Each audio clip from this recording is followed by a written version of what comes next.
Hello दोस्तों, मेरे channel लोक ज्ञान में आपका स्वागत है। ऑब्जेक्टिव क्वेश्चन की ये 17th वीडियो है। इससे पहले अगर आपने वीडियोस नहीं देखी तो आप प्लेलिस्ट में एमसीक्यू में जाकर देख सकते हैं। तो चलिए स्टार्ट करते हैं। आरजीबी का कटआउट खुला रहने पर क्या संकेत मिलेगा? तो total loss of tractive effort मिलेगा, नोच नहीं आएंगे। नेक्स्ट है कि ट्रिपिंग होने पर GR0 किस रिले के द्वारा आता है? जब ट्रिपिंग हो जाती है तो GR0 कैसे आ जाता है? तो रिले Q50 के द्वारा आता है। Q50 के द्वारा कैसे आता है? अगर आप GR कंट्रोल सर्किट खोलोगे तो आपने देखा होगा वहाँ पर Q50 का एक NC इंटरलॉक लगा हुआ है। तो डी एनर्जाइज होने पर इस NC इंटरलॉक के द्वारा Q50 के जो VE2 है, वाल्व, इलेक्ट्रो वाल्व 2, वो एनर्जाइज होगा और ऑटो रिग्रेशन मिलेगा। नेक्स्ट है कि WG7 लोको में EEC करने के लिए ZS7 स्विच को किस पोजीशन पर रखते हैं? तो पोजीशन 1 पर रखते हैं। रिले Q46 कब एनर्जाइज होती है? जब आपका MP 0 पर होता है लेकिन GR किसी नोच पर फंस जाता है, तब क्या हुई? Q46 से एनर्जाइज होगी। अब क्वेश्चन आता है कि Q46 के एनर्जाइज होने पर क्या होगा? तो इसके एनर्जाइज बने रहने पर जो इसका NC इंटरलॉक है, एक Q118 की ब्रांच पर लगा हुआ है NC इंटरलॉक, वो वहाँ से क्या हो जाएगा? ओपन हो जाएगा और Q118 डी एनर्जाइज होने से DJ 5.6 सेकेंड में ट्रिप हो जाएगा। नेक्स्ट क्वेश्चन है कि यार जी आर का जो प्रेशर है वो कितना होता है? 2.5 से 3.8 kg पर सेंटीमीटर स्क्वायर का इसका प्रेशर होना चाहिए। नेक्स्ट क्वेश्चन, रिले Q52 कब एनर्जाइज होती है? तो जब भी हम MP को प्लस या माइनस पर रखते हैं तो Q52 एनर्जाइज होती है। इसके एनर्जाइज होने के कारण ही एक टाइम पर एक नोच आता है। ठीक है, नोच बाय नोच प्रोग्रेशन और रिग्रेशन रिले इसको बोलते हैं हम Q52 को। नेक्स्ट क्वेश्चन है कि CTF ब्रेकिंग साइड में वेल्ट हो जाने पर आप क्या करेंगे? तो वेल्ट तो छुड़वाने का प्रयास करेंगे। अगर तो सफलता मिल जाती है तो गाड़ी काम करेंगे, अगर सफलता नहीं मिलती है तो TLC से बात करेंगे। नेक्स्ट है कि L1 लाइन कॉन्टेक्टर है, उसके खुल जाने पर लोको पायलट को क्या संकेत मिलेगा? L1 के साथ आपका वोल्ट मीटर लगा होता है U1, तो वो काम नहीं करेगा और पार्शियल लॉस मिलेगा। नेक्स्ट क्वेश्चन है कि लैंप LSC 145 के जलने पर किस रिले को वेज नहीं करते हैं? और लैंप LSC 145 जल रहा है तो रिले Q50 को वेज करना मना है। QOP2 का टारगेट रीसेट ना होने पर आप क्या करेंगे? तो HQOP2 को ऑफ करेंगे। नेक्स्ट क्वेश्चन, QOP1 तथा QRSI1 का जो टारगेट है एक साथ दोबारा ड्रॉप मिले तो किस रिले की ट्रबल शूटिंग करेंगे? तो QRSI1 की ट्रबल शूटिंग करेंगे। ट्रैक्शन मोटर 5 को कैसे आइसोलेट करते हैं? तो HMCS2 को हम पोजीशन 3 पर करेंगे जिससे ट्रैक्शन मोटर 5 आइसोलेट हो जाएगी। नेक्स्ट क्वेश्चन है, HMCS2 को पोजीशन 2 पर करने से क्या होगा? 2 पर करने पर इसका जो लाइन कॉन्टैक्टर L4 वो ओपन हो जाएगा। नेक्स्ट क्वेश्चन है, WG7 में कितना अधिकतम वोल्टेज दे सकते हैं? तो अधिकतम 750 वोल्ट दे सकते हैं। L2 की कॉइल में अर्थ फॉल्ट होने पर क्या होगा? तो अगर अर्थ फॉल्ट आता है, कॉइल में अर्थ फॉल्ट आता है, तो उसकी वजह से फ्यूज़ मेल्ट होता है। तो फ्यूज़ कौन सा मेल्ट होगा? CCPT मेल्ट होगा। अगर लेकिन पावर सर्किट में खराबी आती है, मतलब अर्थ फॉल्ट होगा, तब जो रिले का टारगेट ड्रॉप होता है। MP की ट्रैक्शन साइड में क्या पोजीशन होती है? तो 4 पोजीशन होती है, 0, -, N और प्लस। अगर ब्रेकिंग साइड की बात करें तो उसमें होता है P, -, N और प्लस। WP4 लोको में अधिकतम गति कितनी होती है? तो 140 kmph की होती है। कैब 1 से गाड़ी चलाते समय J1 और J2 के हैंडल किधर होंगे? अगर कैब 1 से आप आगे जा रहे हो तब हैंडल ऊपर की तरफ होनी चाहिए, अगर कैब 2 से आगे जा रहे हो तो हैंडल नीचे की तरफ होना चाहिए। गाड़ी चलाते समय यदि CTF2 नीचे हो जाता है तो क्या संकेत मिलेगा? देखिए, गाड़ी चला रहे हो आप ट्रैक्शन साइड में, तब हैंडल क्या होनी चाहिए? ऊपर की ओर।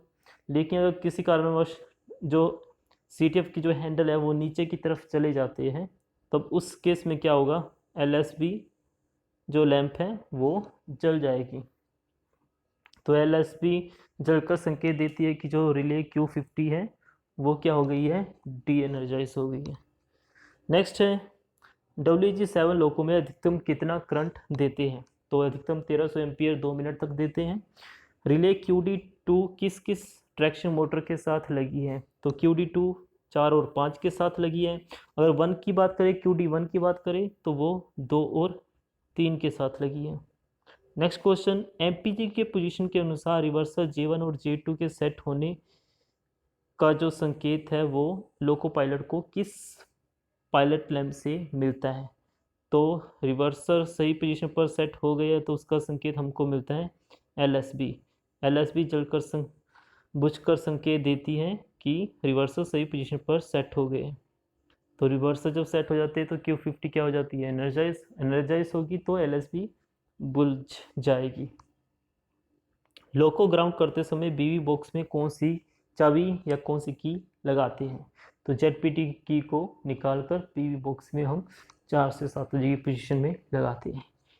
नेक्स्ट है HMCS को 2 पर रखने पर कौन सा एम्पियर मीटर काम नहीं करेगा? तो HMCS को 2 पर करेंगे तो ट्रैक्शन मोटर जो है 4 वो काम से अलग हो जाएगी। ट्रैक्शन मोटर 4 के साथ आपका लगा होता है एम्पियर मीटर, तो ये काम नहीं करेगा। ट्रैक्शन साइड में CTF 1 2 3 के हैंडल किस तरफ होने चाहिए? अगर ट्रैक्शन साइड में जा रहे हो तो CTF 1 2 3 के हैंडल ऊपर की ओर होनी चाहिए। अगर ब्रेकिंग में जा रहे हो तो हैंडल नीचे की ओर होने चाहिए। नेक्स्ट है कि रिले Q20 एनर्जाइज होकर किस रिले को एनर्जाइज कर देती है? तो Q20 रिले Q51 को एनर्जाइज कर देती है। इसके एनर्जाइज होने से भी क्या होगा, ऑटो रिग्रेशन होगा। नेक्स्ट है ट्रैक्शन मोटर 2 में अर्थ फॉल्ट होने पर कौन सी रिले ड्रॉप होगी? तो ट्रैक्शन सर्किट में अगर अर्थ फॉल्ट आता है तो QP1 ड्रॉप होगी। नेक्स्ट है दोनों RSI ब्लॉक के एक एक ट्रिगर फ्यूज के मेल्ट हो जाने पर क्या हम गाड़ी काम कर सकते हैं कि नहीं कर सकते हैं? यस, गाड़ी काम कर सकते हैं। SL2 के जल जाने पर क्या करेंगे? सहायता इंजन की मांग करेंगे, PLC से बात करेंगे। नेक्स्ट है WAP4 लोको में शुरू में 2 मिनट तक कितना करंट देते हैं? तो स्टार्टिंग में हम 1250 एम्पियर का करंट देते हैं। गाड़ी कार्य करते समय बिना ट्रिपिंग के अगर LSCHBA जल जाता है तो किस खराबी का संकेत है? देखिए, ट्रिपिंग हुई नहीं है फिर भी LSCHBA जल जाता है तो इसका मतलब है कि आपका आर्नो तो काम कर रहा है। तो किस में खराबी होगी? बैटरी चार्जर में खराबी होगी। और बैटरी चार्जर की जो काम की जांच करने वाली रिले है वो है QV61, तो दोनों में से एक में खराबी होगी। नेक्स्ट है कि कैब 2 से पीछे की ओर चलने पर J1 J2 के हैंडल किस दिशा में होंगे? तो J1 J2 के हैंडल कैब 2 से हम पीछे की ओर, मतलब आप कैब 2 से तो गाड़ी चला रहे हो लेकिन पीछे की तरफ चला रहे हो रिवर्स, तब उस केस में हैंडल, मतलब आप कैब 1 की तरफ जा रहे हो तो हैंडल ऊपर की ओर होने चाहिए। ट्रैक्शन मोटर 4 5 6 तीनों को आइसोलेट करने के लिए किस स्विच को 0 पर रखते हैं? तो पूरा ब्लॉक आइसोलेट करना है आपने, तो जो ब्लॉक है RSI ब्लॉक HVSI2 को हम पोजीशन 0 पर कर देंगे। अगर 1 2 3 को आइसोलेट करना है तो HVSI1 को पोजीशन 0 पर करेंगे। नेक्स्ट है WAP4 लोको में L6 के खुल जाने पर क्या संकेत मिलेगा? तो लाइन कॉन्टेक्टर है L6 है, खुल जाने पर जो ट्रैक्शन मोटर 6 है वो काम से अलग हो जाएगी और इस ट्रैक्शन मोटर के साथ ही आपका जो वोल्ट मीटर है U6 U2 बोल सकते हो या U6 बोल सकते हो, ठीक है। तो ये काम नहीं करेगा और पार्शियल लॉस मिलेगा। नेक्स्ट है कि L6 की कॉइल में अर्थ फॉल्ट, देखिए कॉइल में अर्थ फॉल्ट है तो फ्यूज मेल्ट होगा, कौन सा? CCPT मेल्ट होगा। नेक्स्ट है कि L3 खुल जाने पर लोको पायलट को क्या संकेत मिलेगा? तो L3 के खुल जाने पर ऑटो रिग्रेशन होगा। ये ऑटो रिग्रेशन कैसे होगा? देखिए L2 का लाइन कॉन्टैक्टर खुलता है या L3 का खुलता है, या L4 का या L5 का। तो अगर इनमें से किसी का लाइन कॉन्टैक्टर खुलता है तब ऑटो रिग्रेशन होगा रिले QD के एनर्जाइज होने पर। अगर L3 का खुला है तो QD1 का एनर्जाइज होता है, ठीक है। L2 का भी है तो भी QD1 का है। अगर L4 या L5 का खुलता है तो QD2 के एनर्जाइज होने के कारण व्हील स्लिपिंग है। तो व्हील स्लिपिंग रिले कौन सी होती है, Q48, उसके एनर्जाइज होने पर Q51 एनर्जाइज होती है। और जो इलेक्ट्रोवाल्व 2 वो भी क्या हो जाता है, एनर्जाइज होने से ऑटो रिग्रेशन मिलता है। नेक्स्ट है रिले QRSI ड्रॉप है। तो BLR डीजे दबाने पर डीजे बंद होगा कि नहीं होगा। देखिए QRSI ड्रॉप है तो इसका अगर टारगेट ड्रॉप है तो इतने कोई दिक्कत वाली तो बात नहीं है, मतलब डीजे तो बंद होगा। लेकिन जैसे ही अब इसका जो रिले का इंटरलॉक है, NO इंटरलॉक है, वो Q44 की ब्रांच पर खुला रहेगा। मतलब जैसे अब आप एक नोच ले गए तो फर्स्ट नोच पर ट्रिपिंग होगी, लेकिन अगर डीजे बंद करना है तो डीजे तो बंद होगा। HVSI को 1 को पोजीशन 0 पर किया हुआ है। तो QRSI का जो टारगेट है दोबारा गिरने पर आप क्या करेंगे। देखिए ब्लॉक आइसोलेट है फिर भी टारगेट ड्रॉप हो गया तो कुछ नहीं समझ आ रहा, सहायता इंजन की मांग करेंगे, TLC से बात करेंगे। नेक्स्ट है HVSI 2 को पोजीशन 0 पर है और QP2 का टारगेट गिर गया है फिर से। तब हम क्या करेंगे, दोबारा गिरने पर आप क्या करेंगे, तो HQP2 को पोजीशन ऑफ पर करेंगे। नेक्स्ट है HMCS1 पोजीशन 3 पर है तो QD1 एनर्जाइज होगी या नहीं होगी। देखिए HMCS पोजीशन 3 पर है तो कौन सी ट्रैक्शन मोटर आइसोलेट हो गई है, तो ट्रैक्शन मोटर आपकी 2 आइसोलेट हो गई है। वो ट्रैक्शन मोटर 2 और 3 के बीच में क्या लगी हुई है, QD1। तो अगर एक भी ट्रैक्शन मोटर के आइसोलेट होने पर क्या होगा, तो QD1 एनर्जाइज होगी, यस। नेक्स्ट है रिले QD एनर्जाइज होकर किस रिले को एनर्जाइज करती है, तो करंट की मात्रा इसके ज़्यादा हो जाएगी।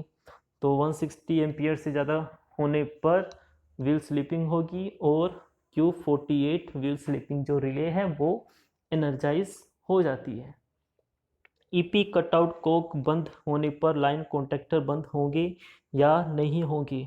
देखिए EP कटआउट कोक क्या होता है, इलेक्ट्रोन्यूमेटिक है, मतलब जहाँ से जो न्यूमेटिक की सप्लाई है वो लाइन कॉन्टैक्टर्स को जाती है। तो जो कि ये EP कटआउट को आपने देखा होगा हाई टेंशन रूम में लगा होता है। तो अगर ये बंद होगा तो न्यूमेटिक की सप्लाई आगे नहीं जाएगी, क्योंकि आपकी जो लाइन कॉन्टैक्टर है वो न्यूमेटिक है, तो इलेक्ट्रोन्यूमेटिक कॉन्टैक्टर है, तो इस वजह से वो भी अगर सप्लाई नहीं मिल रही है तो फिर बंद भी नहीं होंगे। WAG7 में कंप्रेसर या ब्लोअर के काम ना करने पर किस रिले की जांच करेंगे, तो रिले Q100 की जांच करेंगे अर्नो वाले लोगों में। एयर ब्रेक की गाड़ी में MCP2 के जल जाने पर क्या करेंगे, एयर ब्रेक की गाड़ी के MCP2 के जल जाने पर क्या करेंगे, HCP की पोजीशन को बदल देंगे, मतलब कि जो मेन कंप्रेसर 2 है उसको काम से अलग कर देंगे। नेक्स्ट है कंप्रेसर और ब्लोअर के काम ना करने पर किस फ्यूज की जांच करते हैं, तो फ्यूज CCA की जांच करते हैं, क्योंकि ऑक्सिलरी पावर सर्किट तो उसमें CCA से सप्लाई मिल रही है, जो ऑक्सिलरी कंट्रोल सर्किट है मगर कंप्रेसर और ब्लोअर को CCA की जांच करेंगे। Q100 को बैच करने के बाद डीजे कहाँ से बंद करेंगे, तो डीजे को BLR डीजे से ही बंद करेंगे। MVMT जल जाने पर क्या संकेत मिलेगा, MVMT1 अगर जल जाता है तब, क्योंकि ये एक ऑक्सिलरी है तो QOA ड्रॉप होगी।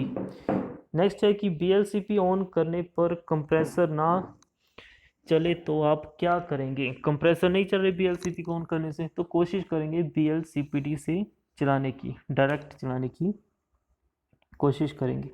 नेक्स्ट है HOBA को ऑफ करने पर के बाद भी CCA मेल्ट हो रहा है तो आप क्या करेंगे, HOBA को ऑन कर देंगे और तथा कंप्रेसर तथा ब्लोअर के जो कॉन्टैक्टर हैं उसको वेज कर देंगे। नेक्स्ट है कि पंप है जो एमपीएच के कार्य ना करने पर ब्लो सेक्शन है जो कैसे साफ करेंगे। अगर काम से अलग किया हुआ तो स्टार्टिंग में तो एचपीएच को क्या करेंगे, हम पोजीशन 0 पर कर देंगे।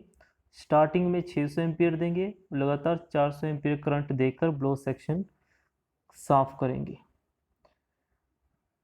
नेक्स्ट है एमवीआरएच के कार्य ना करने पर ब्लो सेक्शन कैसे काम करेंगे। अगर एमवीआरएच काम नहीं कर रहा है तो एचवीआरएच को पोजीशन 0 पर कर देंगे और 5 नोच से ब्लो सेक्शन क्लियर करेंगे, क्योंकि अगर 6th नोच लेंगे तो Q118 की ब्रांच पर क्या होगा, ये इंटरलॉक हट जाएगा और क्योंकि जो एमवीआरएच तो काम नहीं कर रहा तो 6th नोच लेते ही ट्रिपिंग हो जाएगी। नेक्स्ट है कि MVMT1 के कार्य ना करने पर ब्लॉक सेक्शन कैसे साफ करेंगे, क्लियर करेंगे।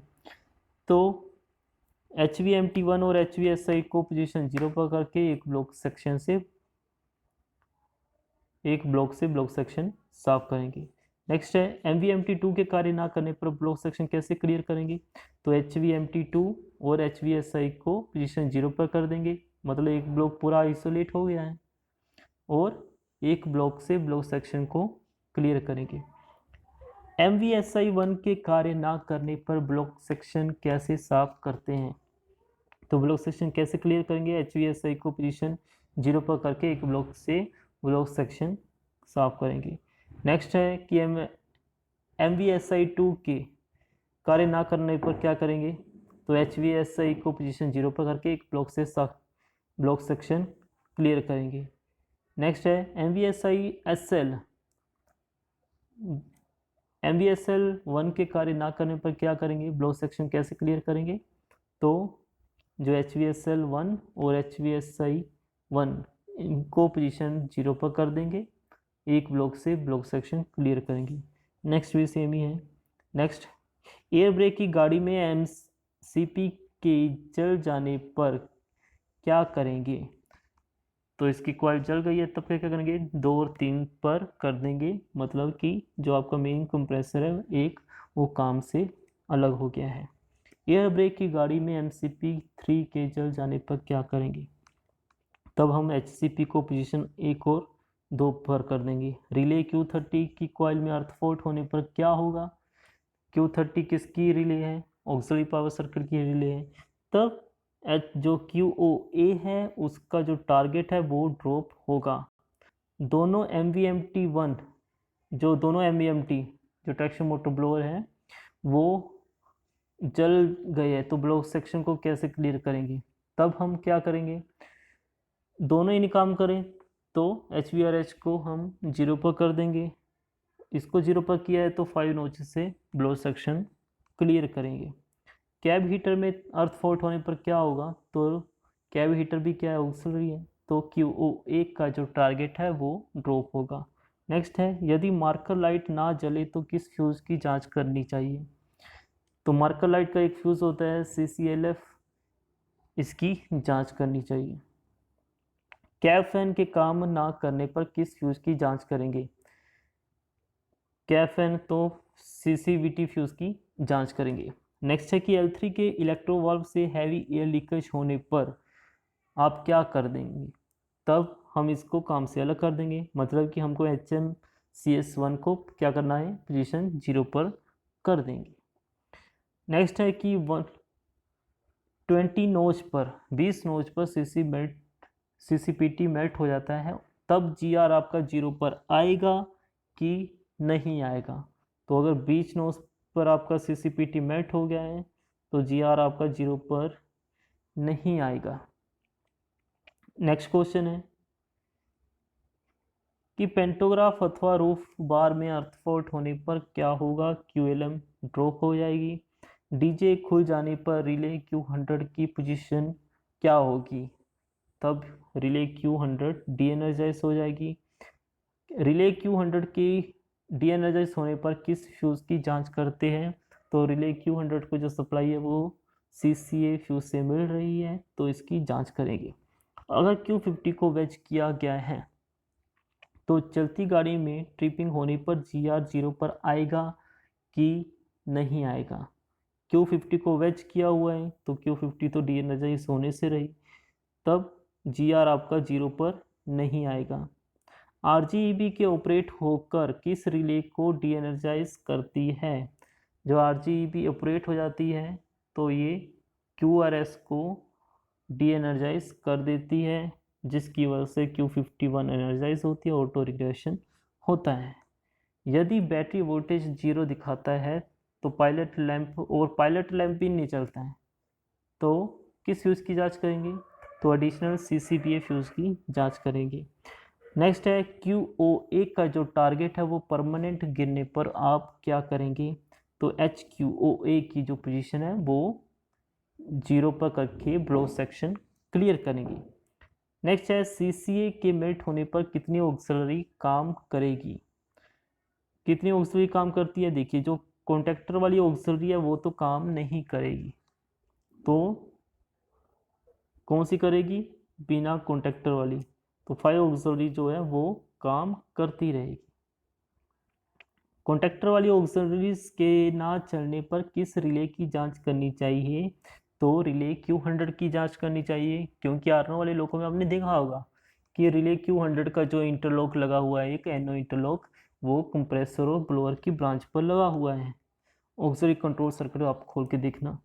नेक्स्ट है कि कॉन्टेक्टर वाली ऑक्सिलरी के ना चलने पर किस फ्यूज की जांच करते हैं? तो कंप्रेसर और ब्लोअर को जो सप्लाई कहाँ से मिल रही है? CCA फ्यूज से मिल रही है, तो उसकी जांच करेंगे। नेक्स्ट है कि HVRH को पोजीशन 0 पर करने पर MVMT1 काम करेगी या नहीं करेगी? देखिए, अगर HVRH ही नहीं काम कर रहा है तो MVMT1 और MVMT2 भी कार्य नहीं करेंगे, क्योंकि इसके 5 सेकंड आरनो वाले लोगों में क्या होता है, HVRH के स्टार्ट होने के 5 सेकंड बाद MVMT1 काम करता है, फिर इसके 5 सेकंड बाद MVMT2 कार्य करता है। तो अगर यही नहीं काम करो तो ये भी नहीं काम करेगा।